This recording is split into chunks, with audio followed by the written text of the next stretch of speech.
It's really private and secluded, and waking up in the morning and having the sun come up over the pond, you're looking out upon probably one of the most iconic views of Darien, which is the old stone bridge down at Ringsend Landing where the town of Darien began.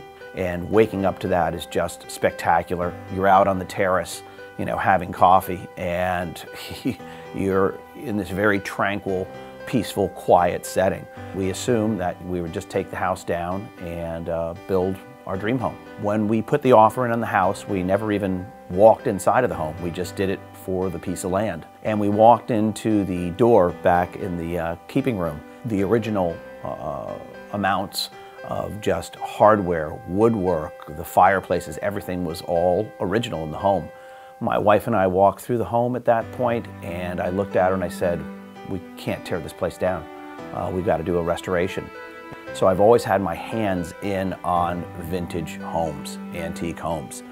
The difference here was that when I got involved with this was that I had the real McCoy.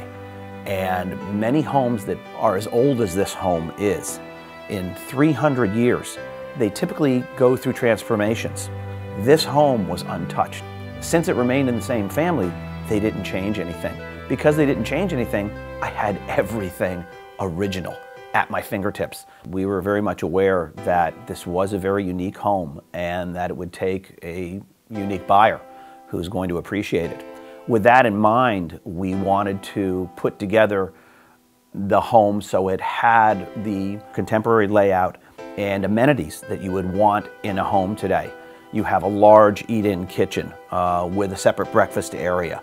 So we wanted to keep that in mind to basically give the house another lease on life for the next 100 years, so that someone would come in and appreciate the history that exists here and really can't be duplicated, and just enjoy it with your family the way our families enjoyed it.